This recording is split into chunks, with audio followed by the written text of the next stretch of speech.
Hi students, KD classes में आपका स्वागत है। तो बेटे मैं आशा करता हूँ आप सभी अच्छे होंगे। चलिए, पिछली वीडियो में हमने बहुत कुछ पढ़ लिया है। आज की वीडियो में क्या पढ़ने वाले हैं, ठीक है, उसके बारे में चर्चा करते हैं हम। ठीक है बेटे, पिछली वीडियो में हमने जाना था किसके बारे में, द्रव्य के वर्गीकरण के बारे में जाना था और शुद्ध पदार्थ की चर्चा हम कर रहे थे। और शुद्ध पदार्थ में मैंने तत्व और यौगिक का क्या किया था भैया, वर्णन किया था। और आज हम जानेंगे अशुद्ध पदार्थ के बारे में। अशुद्ध पदार्थ को मिश्रण के नाम से भी जाना जाता है।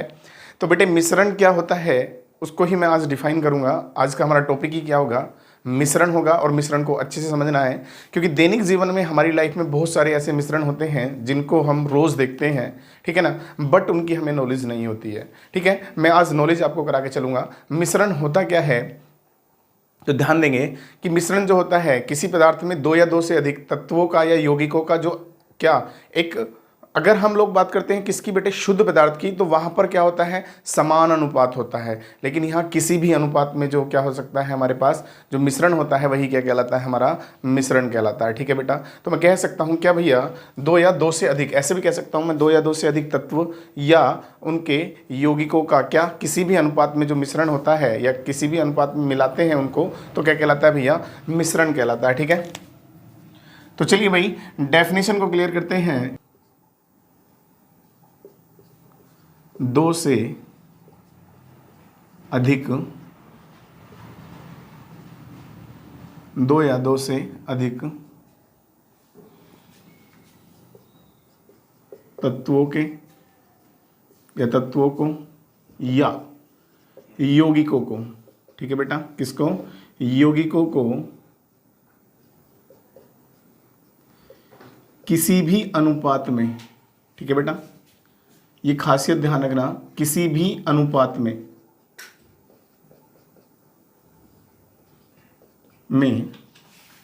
मिलाने पर, किस पर बेटे, मिलाने पर मिश्रण प्राप्त होता है। क्या प्राप्त होता है बेटे, मिश्रण प्राप्त होता है।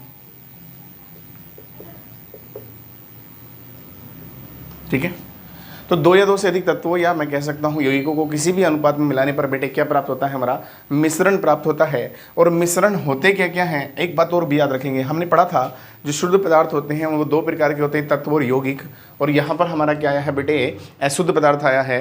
तो हमने बताया था कि शुद्ध पदार्थों को भौतिक विधि द्वारा पृथक नहीं किया जा सकता, लेकिन याद रखना मिश्रण को भौतिक विधि द्वारा पृथक किया जा सकता है। तो मैं स्पेशल में ये पॉइंट लेके आ रहा हूँ, क्या मिश्रण को, किसको बेटे, मिश्रण को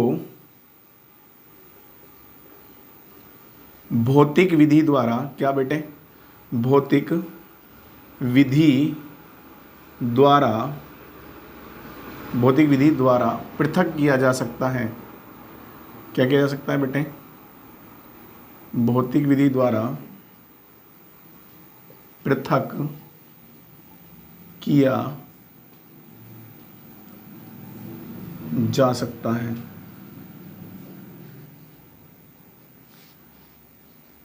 कैसे, समझ लेते हैं। मान लो आपके पास क्या है, गेहूं के दाने हैं, चावल के दाने हैं। आपको पता है एक मिश्रण है, गेहूं और चावल के दानों का मिश्रण। तो देसी बता रहा हूं बेटे मैं उदाहरण ये, ठीक है। तो आप लोग क्या कर सकते हैं, नॉर्मल गेहूं के दानों को चुगोगे, अलग कर दोगे, तो इसे कहते हैं भौतिक विधि। ठीक है बेटा, तो कुल मिला के बात ये है कि भौतिक विधि में और भी बहुत सारी विधियां आएंगी जिनके बारे में हम अभी जानेंगे। ठीक है, तो चलो भाई नेक्स्ट हम बात कर लेते हैं मिश्रण होते क्या क्या है। ठीक है बेटा, अगर मैं कहूं जल, ठीक है बेटा, प्लस नमक का मिश्रण हो जाएगा, या मैं कहूं क्या बेटे, आप लोगों ने देखा होगा क्या नींबू पानी मिलाते हैं ना, वो भी एक मिश्रण है। ठीक है, मतलब कह सकते हैं जल और किसका बेटे, भाई नींबू तो बाद में मिलाते हैं, पहले तो उसके अंदर क्या मिलाते हैं, चीनी मिलाते हैं। क्या मिलाते हैं बेटे, चीनी मिलाते हैं। ठीक है, जल और चीनी का मिश्रण। ठीक है, उसके बाद अगर हम बात कर लेते हैं किसकी बेटे, बहुत सारे ऐसे एग्जाम्पल हैं, जैसे कि मैं बात कर लेता हूँ जो हमारे पास मिश्र धातुएं होती हैं। मिश्र धातु मतलब आपने देखा होगा पीतल होती है, तो ये भी क्या होती है, मिश्र धातुएं भी क्या होती हैं, दो या दो से अधिक धातुओं का मिश्रण होती हैं। हमारे एटमॉस्फेयर में जो गैसें होती हैं लाइक दिस, बहुत सारी गैसें होती हैं जिसमें 78% नाइट्रोजन होती है, 28% ऑक्सीजन होती है, बाकी अन्य गैसें होती हैं, तो वो भी क्या है, एक मिश्रण है। तो कुल मिला के बात यह जाती है कि मिश्रण जो हो सकते हैं हमारे, तो मैं लिख सकता हूँ का मिश्रण दोनों मिश्रण हो जाएंगे। ओके, चलिए अब मिश्रण के बारे में तो हमने जान लिया है कि मिश्रण के बारे में जितना हमने जाना उतना काफ़ी है बेटे। बट मिश्रण भी दो प्रकार का होता है। कितने प्रकार का होता है बेटे? मिश्रण दो प्रकार का होता है। तो हमारा टॉपिक है मिश्रण के प्रकार। क्या है बेटे? मिश्रण के प्रकार। तो मिश्रण के प्रकार की अगर हम बात करें तो मिश्रण मैंने अभी बताया कितने प्रकार का होता है बेटे? दो प्रकार का होता है। एक होता है समांगी मिश्रण। कैसा होता है बेटे? समांगी मिश्रण। और एक होता है हमारा कौन सा बेटे? विषमांगी मिश्रण। कैसा होता है बेटे? विषमांगी मिश्रण। ठीक है, ओके। तो मैं बात कर रहा था बेटे क्या? समांगी मिश्रण और विषमांगी मिश्रण की बात कर रहा था। समांगी मिश्रण और विषमांगी मिश्रण जो होते हैं बेटे, इनका मतलब क्या होता है? समांगी मिश्रण का मतलब होता है कि समांगी मिश्रण में जो किसका भैया? पदार्थों का संगठन क्या होता है? समान होता है। या मैं कह सकता हूं घटकों का संगठन कैसा होता है बेटे? समान होता है। घटक का मतलब होता है जो पार्ट्स होते हैं, जो चीज़ पार्टिसिपेट करती है किसके अंदर बेटे? मिश्रण के अंदर। तो मैं कह सकता हूं क्या, चलो देख लेते हैं। या तो हम लिख देंगे क्या? कणों का संगठन समान होता है, या फिर हम बेटे ये भी कह सकते हैं कण समान रूप से वितरित होते हैं। ठीक है बेटा, इसमें कह सकते हैं कणों का संगठन समान नहीं होता। कणों का संगठन समान नहीं होता। ठीक है बेटा। तो बेटे समांगी मिश्रण के अंतर्गत जो आता है हमारा, वो आता है विलयन। क्या आता है बेटे? विलयन। इंग्लिश में बोलते हैं सॉल्यूशन। क्या बोलेंगे बेटे? सॉल्यूशन। ठीक है, ये बहुत अच्छा पॉइंट है क्योंकि आगे बड़ी क्लासों में आप लोग इसके बारे में बहुत ज़्यादा पढ़ने वाले हो। और विषमांगी मिश्रण के अंदर जो आते हैं बेटे, वो क्या क्या आते हैं हमारे? एक तो आता है हमारा कोलाइड। इसको कोलाइड भी बोल देते हैं, कोलाइड भी बोल देते हैं, कई नामों से जाना जाता है। ठीक है बेटे, कोलाइड हिंदी में भी और इंग्लिश में भी कोलाइड। ठीक है बेटा। और दूसरा हमारा आता है निलंबन। क्या आता है बेटे? निलंबन। क्या आता है बेटे? निलंबन। ठीक है, तो कोलाइड और निलंबन की जो चर्चा करेंगे हम बेटे नेक्स्ट आगे बात करेंगे। फिलहाल अभी हमें सबसे पहले पढ़ना है किसके बारे में? कोलाइड, सॉरी सॉल्यूशन के बारे में। मगर सॉल्यूशन से पहले मैं आपको बता देता हूं कि यहां पर जो शब्द आए हैं, तो समांगी मिश्रण और विषमांगी मिश्रण का मतलब होता है जब समांगी मिश्रण में कणों का संगठन क्या हो? समान हो। नॉर्मल आप लोग आंखों से देखकर उन्हें बता नहीं सकते कि ये इसका संगठन है और इसका संगठन है। वो किन का संगठन होता है बेटे? विलयन जो होता है, मैंने कहा अभी मेरे पास जो समांगी मिश्रण होता है उसमें क्या होता है? विलयन। उन्हें विलयन कहते हैं और विलयन दो चीज़ों से मिलकर बनता है बेटे, विलय और विलायक से। वो मैं भी आगे चर्चा करूंगा। पहले मैं आपको थोड़ा सा दिखाना चाहता हूँ। ये मेरे पास क्या है भैया? वाटर है इसमें। ठीक है, ओके, ये मैंने वाटर लिया है और मैंने कुछ मात्रा में इसमें क्या डाल दी है? चीनी। देखो डाल दिया है, शर्करा मैं इसे बोल सकता हूँ। ठीक है, अभी आपको चीनी के क्रिस्टल नीचे दिखाई दे रहे होंगे। ठीक है, दिख रहे हैं ना? लेकिन बेटे ये चीनी के जो क्रिस्टल हैं अभी थोड़ी देर के अंदर आपको नहीं दिखाई देंगे। अगर दिखाई देते हैं तो मेरा मिश्रण कैसा हो जाएगा? विषमांगी। अगर नहीं दिखाई देते हैं तो कैसा हो जाएगा? समांगी। ठीक है, मैं इसको डिसॉल्व करता हूँ, मतलब घोलता हूँ। ठीक है,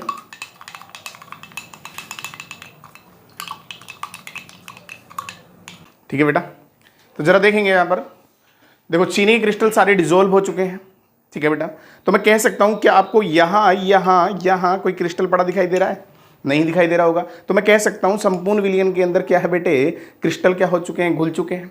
और ऐसा भी नहीं है बेटे कभी आप सोचो कि ऊपर से मीठा लग रहा है नीचे से फीका लग रहा है। अगर आप लोग पानी की यहाँ की बूंद का टेस्ट करो, यहाँ की बूंद का, यहाँ की बूंद का, किसी भी बूंद का टेस्ट करो, बराबर क्या होगा? उसका टेस्ट होगा। समझ में गई बात? तो इसे कहते हैं विलयन का संगठन क्या है, समान है। ठीक है बेटा, अब मैं दूसरा दिखाता हूं। तो ये समांगी मिश्रण का मेरे पास क्या हुआ, उदाहरण हुआ। अगर मान लो बाई चांस में आपने क्या किया है, वाटर के अंदर क्या डाल दिया, थोड़ा ऑयल डाल दिया है। क्या डाल दिया बेटे, ऑयल। मेरे पास ऑयल तो नहीं है, मेरे पास इंक है। ठीक है बेटा, मैं इंक डालता हूं अभी है। अगर ये समांगी मिश्रण बनाएगी तो इसमें डिजोल्व हो जाएगी, अगर नहीं बनाएगी तो ये डिजोल्व नहीं होगी। देखो अब आपको दिखाई दे रहा होगा, मिला दें, क्या मिल रहा है, मिला क्या, नहीं मिला, नहीं मिला बेटे। तो मैं यहां से कह सकता हूं कि ये मेरा मिश्रण कैसा होगा बेटे, समांगी होगा या विषमांगी, बेटे विषमांगी होगा। कैसा होगा मेरा, विषमांगी होगा, क्योंकि तुम्हें दिखाई दे रहा है ना, अलग अलग दिखाई दे रहा है। तो बिल्कुल तुम इसे छान कर अलग कर सकते हो। ठीक है बेटा, तो इसे क्या कहते हैं हम, विषमांगी मिश्रण कहते हैं। तो विषमांगी मिश्रण के बहुत सारे उदाहरण आ जाते हैं हमारे पास। तो समांगी मिश्रण के तो मैंने बताया आपको, चीनी और पानी का मिश्रण बताया। ठीक है बेटा, तो विषमांगी का उदाहरण हमारे पास कैसा आ जाएगा बेटे, तो जैसे कि समांगी की बात करें अगर हम लोग, तो समांगी में तो ये वाला ही उदाहरण हमारा आ जाएगा, किसका बेटे, जल प्लस चीनी को शर्करा भी कहते हैं बेटे, अभी से सीखोगे तो मान जानेंगे, का मिश्रण। ठीक है बेटा, और विषमांगी मिश्रण में किसका आ जाएगा बेटे, जल और प्लस तेल का मिश्रण ले सकते हैं हम। ठीक है, ये जल आप लोगों की क्लास में पढ़ा होगा बहुत ज्यादा, जल और रेत का मिश्रण भी कह सकते हैं। ठीक है, चलो ये को क्लियर हो जाता है हमारा। अब पॉइंट निकल के हमारा आता है विलियन बेटे, क्या आता है, विलियन। और विलियन को हमें बहुत अच्छे से पढ़ना है, क्योंकि बेटे 9th के बाद आप लोग जब 12th में भी जाओगे तब भी आपको क्या मिलेगा पढ़ने के लिए, विलियन मिलेगा। ठीक है बेटा, विलियन क्या होता है, मैं पहले विलियन को डिफाइन करता हूं। विलियन की डेफिनेशन क्या होगी, समझ कर चलेंगे। ठीक है बेटा, दो या दो से अधिक, दो या दो से अधिक अवयवों के,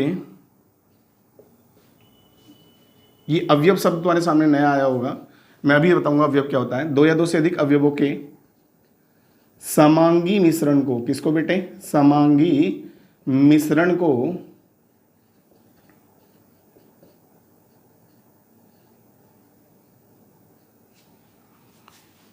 विलियन कहते हैं। क्या कहते हैं बेटे, विलियन कहते हैं। ठीक है, चलो अगर हमारे पास दो या दो से अधिक अवयवों के समांगी मिश्रण को विलियन कहते हैं, ये परिभाषा क्लियर हो गई है। तो हमारे पास वर्ड आया बेटे अवयव। क्या वर्ड आया बेटे, अवयव। अवयव बोलते हैं हम किसको बेटे, कंपोनेंट्स, मतलब पार्टिकल्स जो उसमें पार्टिसिपेट करते हैं, किसके अंदर, विलियन के अंदर। ठीक है बेटे, तो अवयव जो होते हैं हमारे पास, अवयव को बेटे घटक भी कह देते हैं।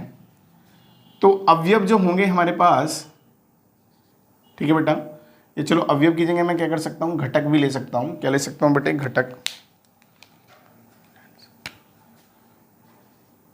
क्या बेटे, घटक। और यहां पर अवयव की जगह मैं क्या कर सकता हूं, घटक भी कर सकता हूं। ठीक है ना, थोड़ा अजीब सा लग रहा होगा तुम्हें, अवयव नया शब्द तुम्हारे सामने आया। घटक तो सभी जानते होंगे ना, दो या दो से अधिक घटकों के। ठीक है, आपकी मर्जी है, अगर आपको ये वाला वर्ड अच्छा लगे तो इसे ले लेना, और कंपोनेंट अच्छे लगे तो कंपोनेंट, मतलब आई मीन अवयव अच्छे लगे तो अवयव। ठीक है बेटा, घटक दो आते हैं, दो टाइप्स के हो सकते हैं हमारे पास।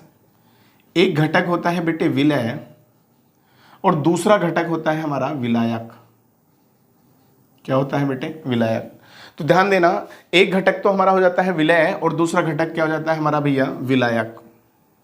ठीक है, विलय क्या होते हैं और विलायक क्या होता है, इसको भी अच्छे से समझ के चलेंगे। ठीक है बेटा, विलय जो होते हैं हमारे, विलय की पहचान होती है जो कम मात्रा में होता है। किसमें होता है बेटे, कम मात्रा में।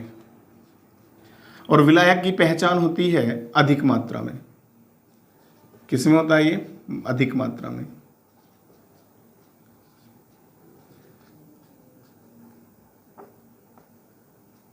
ठीक है, अर्थात मैं कहना चाहता हूं ये किस में होता है, लो अमाउंट में, ये होता है मोर अमाउंट में। ठीक है बेटा, चलिए अब हम बात कर लेते हैं किसकी बेटे, कि ये जो है विलय जो होता है, हमेशा याद रखेंगे, विलय हमेशा क्या करता है, किसी भी विलायक के अंदर स्वयं को घोलता है मतलब विलय घुलता है, हम ऐसे बोल सकते हैं।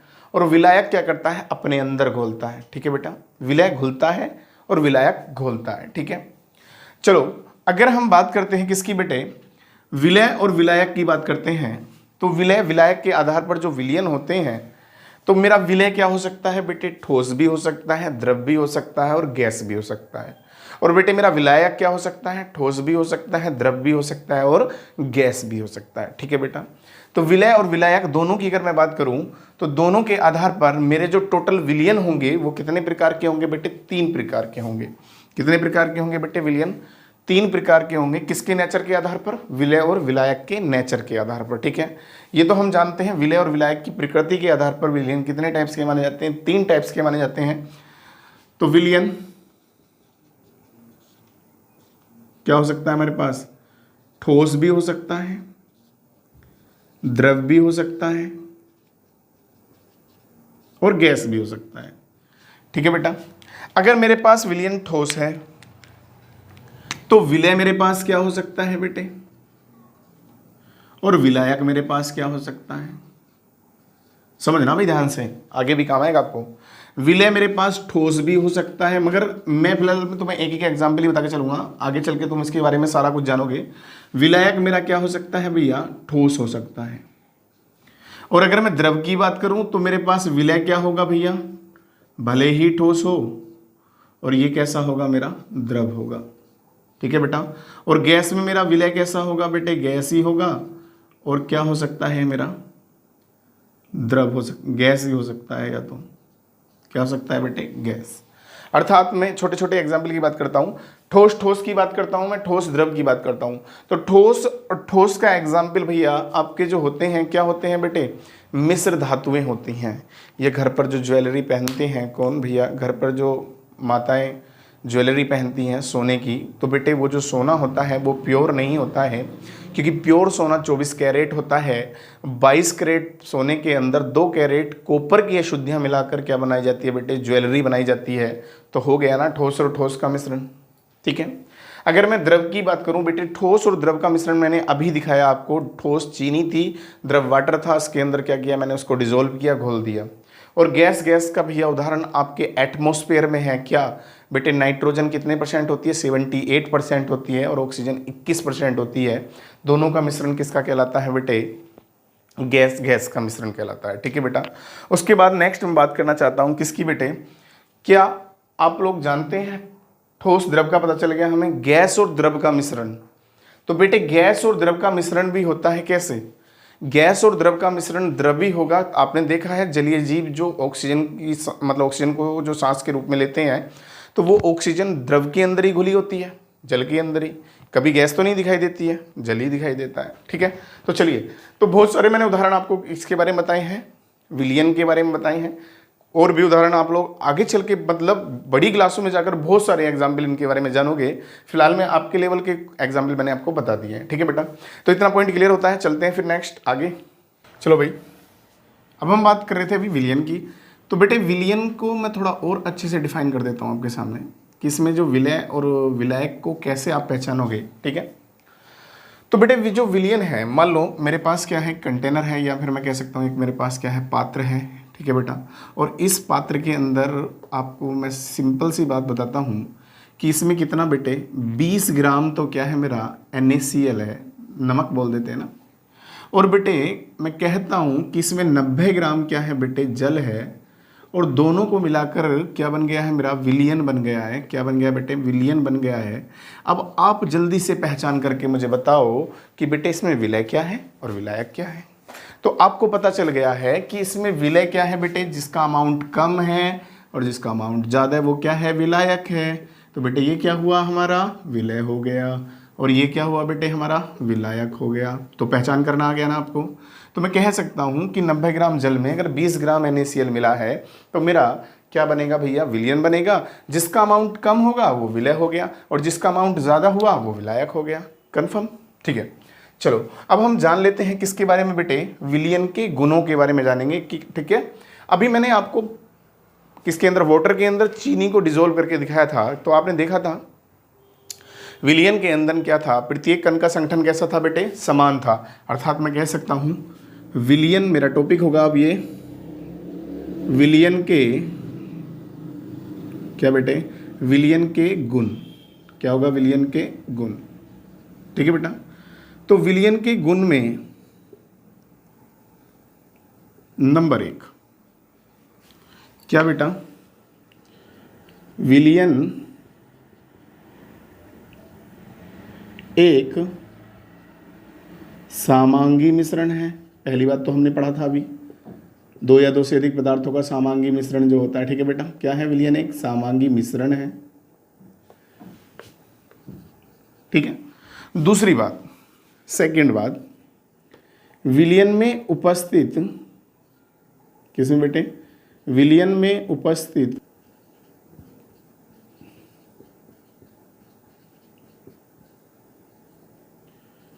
कणों का आकार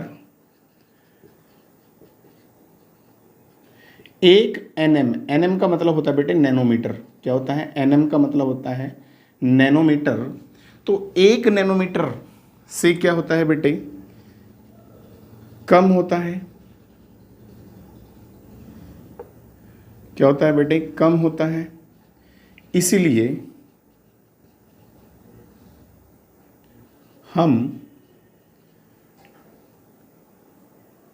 विलियन के कणों को नहीं देख सकते। ठीक है बेटा, किसके? विलियन के कणों को नहीं देख सकते।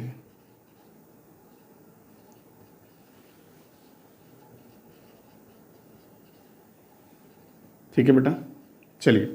तो 2 पॉइंट मैंने आपको बताए। क्या? विलियन के कणों का आकार क्या होता है बेटे? बहुत छोटा होता है, मतलब लगभग 1 नैनोमीटर से कम होता है, इसलिए हम विलियन के कणों को नहीं देख सकते। दूसरी बात, अगर हम बात करें किसकी? विलियन क्या होता है बेटे? विलियन स्थायी होता है। कैसा होता है बेटे? स्थायी होता है। अर्थात विलय को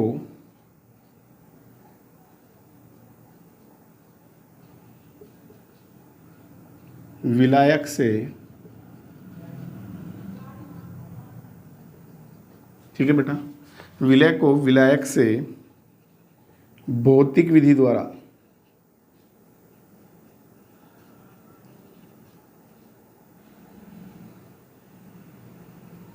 नहीं ऐसे नहीं कह सकते, विलय को किससे बेटे? विलय को विलायक से छान कर कहेंगे। क्या करके बेटे? छान कर। ठीक है, छान कर पृथक नहीं कर सकते। ठीक है बेटा, तो मैं कह सकता हूं क्या? विलियन स्थायी होता है, विलय को विलायक से छानकर पृथक नहीं कर सकते। नेक्स्ट मैं बात कर लूं, अगर अगले पॉइंट की बात करूं मैं, 4th पॉइंट की, तो बेटे विलय के कण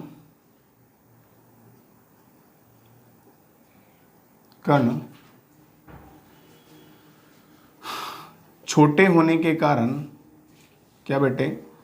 छोटे होने के कारण प्रकाश को नहीं फैलाते। तो फिर फैलाते कौन है? ठीक है बेटा, फैलाते कौन है? फैलाते हैं कोलाइड के कण। और कोलाइड टॉपिक जब पढ़ेंगे जब हम आपको बताएंगे। ठीक है बेटा, चलिए भाई, ये हमने जाना यहाँ से किसके बारे में बेटे? विलियन के गुणों के बारे में जाना अपने सबने। ठीक है, अब हम जानेंगे किसके बारे में बेटे? विलियन की सांद्रता के बारे में जानेंगे। किसके बारे में जानेंगे बेटे? विलियन की सांद्रता।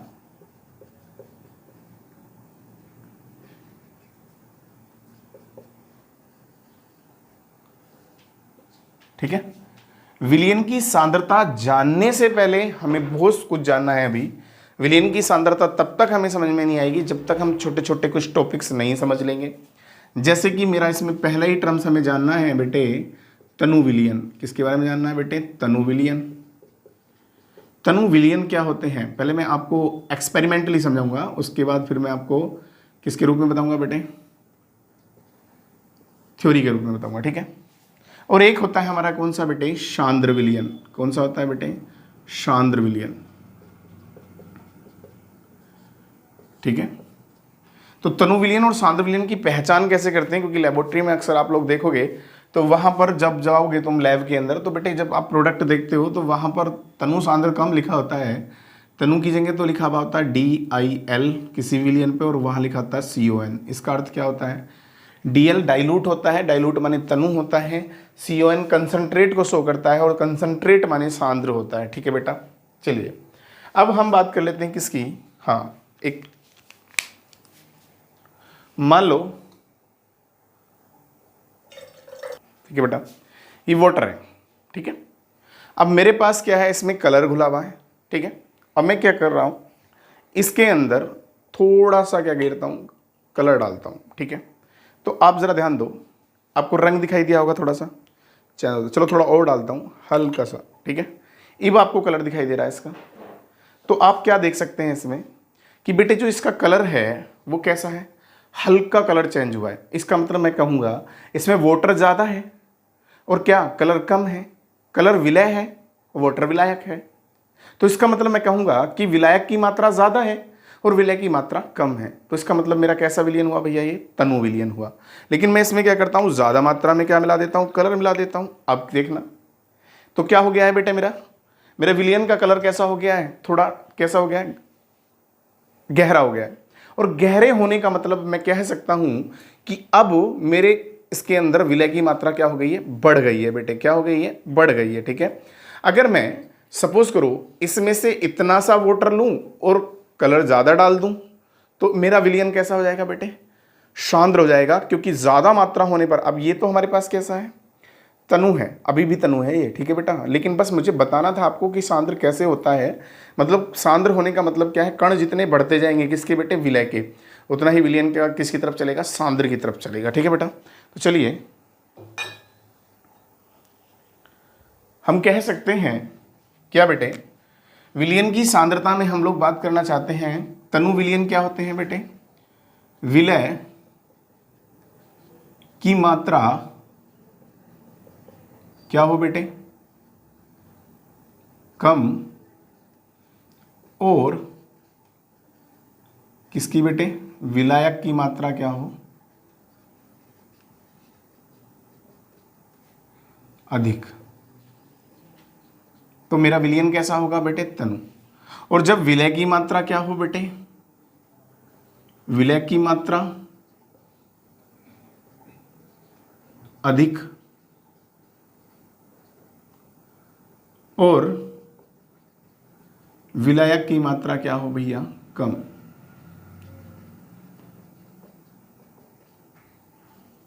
कैसी हो बेटे? कम, ठीक है। तो विलय की मात्रा अधिक हो तो, और विलायक की मात्रा कम हो तो सांद्र होगा। विलय की मात्रा क्या हो भैया? कम, और विलायक की मात्रा ज्यादा हो तो कैसा होगा बेटे? तनु होगा, ठीक है।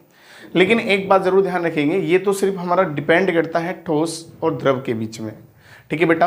अगर दो द्रवों का विलयन है तो उसमें बेटे विलय और विलायक में थोड़ा कंफ्यूजन होता है। तो उसमें ध्यान रखना, जो हमारा मेन प्रोडक्ट होता है, मेन प्रोडक्ट होने का मतलब अगर मेन प्रोडक्ट की मात्रा कम है और वाटर की मात्रा ज़्यादा है तो क्या होगा भैया? विलय हमारा क्या होगा? विलयन तनु होगा। और अगर हमारे पास क्या भैया प्रोडक्ट मतलब लिक्विड में है, दोनों याद रखना, अगर प्रोडक्ट की मात्रा क्या है? ज़्यादा है और उसमें वाटर कम है तो सांद्र विलयन होगा, ठीक है बेटा। चलिए नेक्स्ट बात कर लेते हैं हम किसकी बेटे? संतृप्त विलयन की। किसकी बात कर लेते हैं बेटे? संतृप्त विलयन।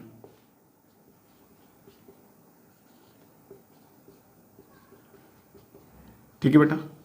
और इसी के अंदर दूसरा आएगा असंतृप्त विलयन। क्या आएगा बेटे? असंतृप्त विलयन।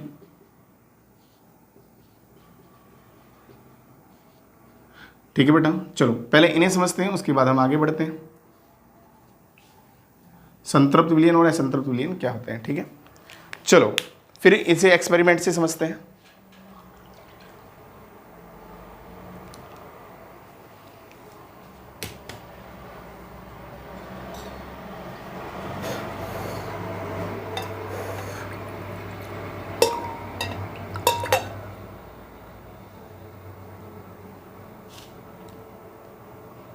ठीक है, ये वाटर ले लिया है, ये मैंने इसमें कुछ क्रिस्टल ले लिए हैं, किसके, चीनी के।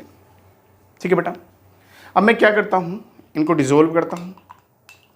ठीक है, अब डिज़ोल्व करने के बाद होता क्या है, जैसे मैं डिज़ोल्व करता रहूँगा बेटे, डिज़ोल्व करने के बाद क्या करोगे आप लोग, कुछ देर तक डिज़ोल्व करके छोड़ दोगे ऐसे। ठीक है, या थोड़ी देर तक विलियन को ऐसे ही रखे छोड़ देना।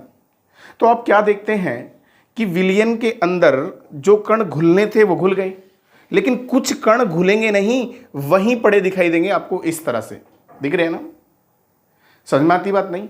तो मैं क्या कहूँगा, यहाँ से मैं कहूँगा किसी विलियन के अंदर जो विलय की घुली अधिकतम मात्रा है, क्या है बेटे, किसी विलियन में, मतलब निश्चित ताप पर किसी विलियन के अंदर विलय की जो अधिकतम मात्रा घुली है या घुल रही है, वही तो क्या कहलाती है, उसकी विलयता।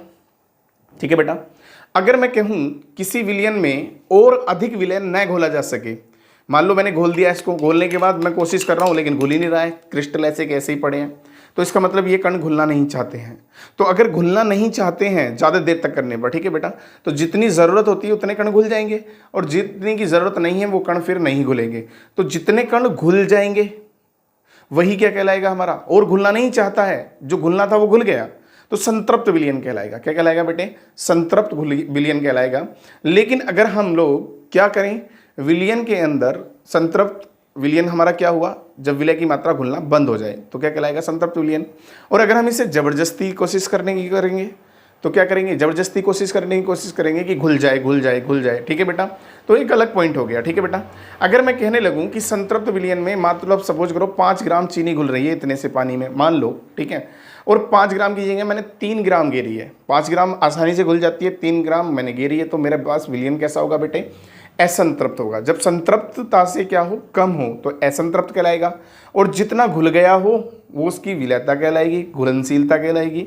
और अगर मैं कहूँ और अधिक न घुला जा सके, मतलब उसे भी हम घुलनशीलता कह सकते हैं। ठीक है बेटा, और जो घुली हुई मात्रा है इस वक्त घुल गई है, वही क्या कहलाएगा, संतृप्त विलयन कहलाएगा, और अधिक नहीं घोल सकते। ठीक है बेटा, चलिए चलो भाई, ठीक है। तो अब हम बात कर लेते हैं किसकी बेटे, संतृप्त विलयन की।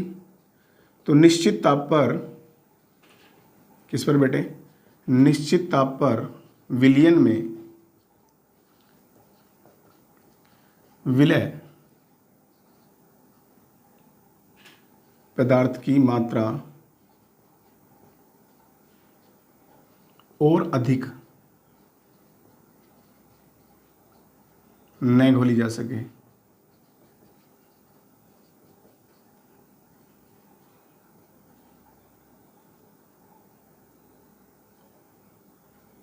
संतृप्त विलयन कहलाता है।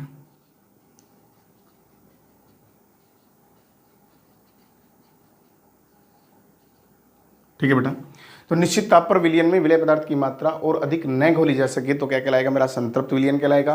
और बेटे जब मैं कहूं क्या असंतृप्त विलयन क्या होगा, निश्चित ताप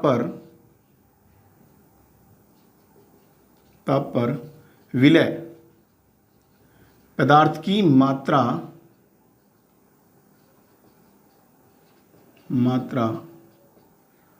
संतृप्तता से कम हो, क्या हो बेटे, कम हो, तो क्या कहलाएगा मेरा, असंतृप्त विलयन कहलाएगा। क्या कहलाएगा बेटा मेरा, असंतृप्त विलयन कहलाता है। ठीक है बेटा,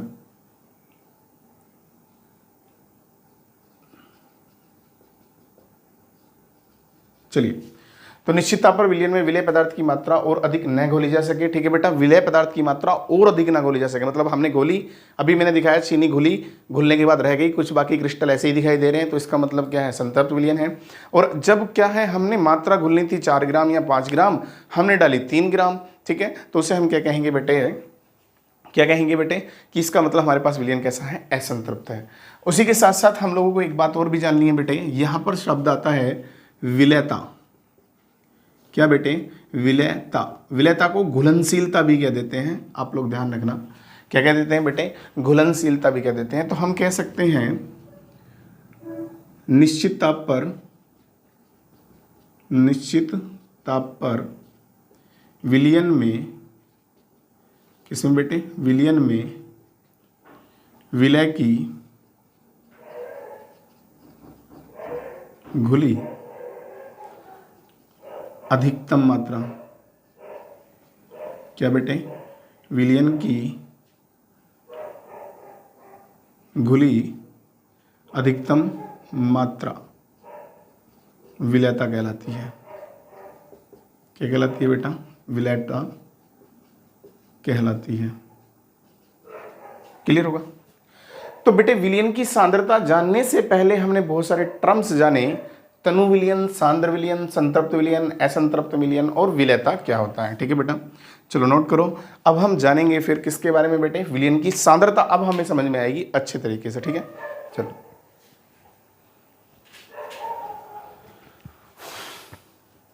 चलो अब हम सही से डिफाइन करेंगे बेटे विलयन की सांद्रता को।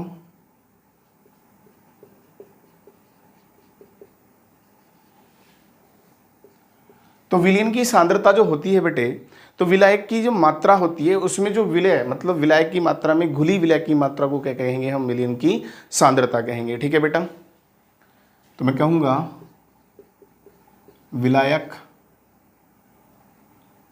की निश्चित मात्रा में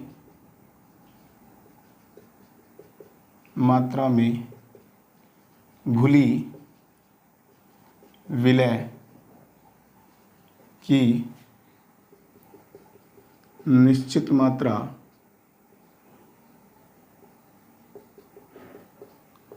विलयन की सांद्रता कहलाती है।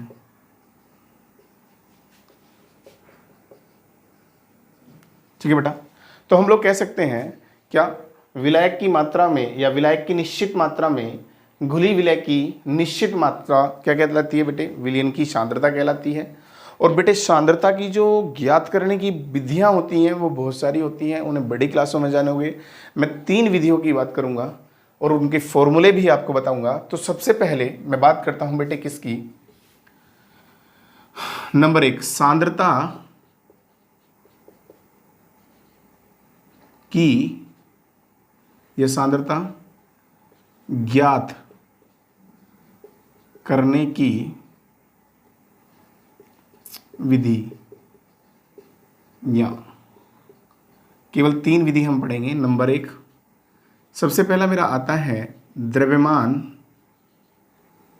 प्रतिशत, या मैं कह सकता हूं बेटे अवयव का द्रव्यमान प्रतिशत। तो मैं ब्रैकेट में दिखा सकता हूं यहां W/W, मतलब अगर मुझे अवयव का द्रव्यमान लेना है तो बेटे कैसे? W/W का अर्थ अभी समझ में आता है आपको।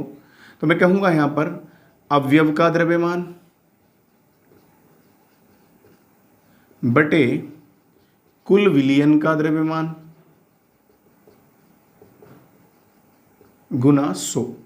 ठीक है बेटा, तो मेरे मतलब क्या था बेटे? यहाँ W/W का मतलब क्या था बेटे? दोनों के क्या लेने हैं मुझे? दोनों का वेट लेना है। ठीक है, ठीक है। तो चलिए अब मैं आपको इसका एग्जाम्पल बेटे गैला गैल समझा के चलूंगा, तभी आपको अच्छे से समझ में आएगा। मान लो मेरे पास ये पात्र है, कंटेनर है, और इस पात्र में मैंने कहा 10 ग्राम क्या है मेरा बेटे? मैंने 10 ग्राम क्या मान लिया है मैंने इसमें कि 10 ग्राम मेरा क्या है? इसमें NaCl है। और कितने ग्राम NaCl घुला है? मतलब 10 ग्राम NaCl घुला है 90 ग्राम जल में। ठीक है बेटा, किस में घुला है? 90 ग्राम जल में। तो मैं आपसे पूछना चाहता हूं कि मेरे पास 2 अवयव हैं, या मैंने घटक बताया था आपको भी पीछे कि अवयव की जगह आप घटक भी इस्तेमाल कर सकते हैं। मेरे पास 2 घटक हैं। पहला घटक क्या हुआ? विलय, और दूसरा घटक क्या हुआ बेटे? मेरा विलायक। ध्यान रखना, अगर यहाँ से समझोगे तो बड़ी क्लासों में भी बहुत अच्छे से जान पाओगे इसे। तो मैंने क्या कहा? सूत्र क्या कहता है मेरा? अवयव का द्रव्यमान प्रतिशत बराबर होता है अवयव का द्रव्यमान बटे कुल विलयन का द्रव्यमान। तो मैं कह सकता हूं मेरा फॉर्मूला आ जाएगा क्या भैया? विलय का द्रव्यमान प्रतिशत है मेरा, विलय का द्रव्यमान प्रतिशत बराबर क्या आएगा बेटे? मेरा सूत्र हमारे बोर्ड पे लिखा है, तो मैं बार बार सूत्र नहीं लिख रहा हूं। तो अवयव क्या है मेरा? विलय, और विलय की मात्रा बेटे मेरी कितनी है? 10 ग्राम बटे, अब कुल विलयन का मतलब है कुल विलयन देखो 90 ग्राम जल और 10 ग्राम क्या है? NaCl। तो टोटल मिलाकर कितना हो गया बेटे मेरा? 100 ग्राम इंटू 100 से 100 कैंसिल, ग्राम से ग्राम कैंसिल, कितने परसेंट है भैया मेरा? 10%। कितने परसेंट अवयव का द्रव्यमान है? 10% है। बोलो समझ में आता? बिल्कुल। चलिए नेक्स्ट मैं दूसरी विधि जानता हूं, अवयव का आयतन प्रतिशत।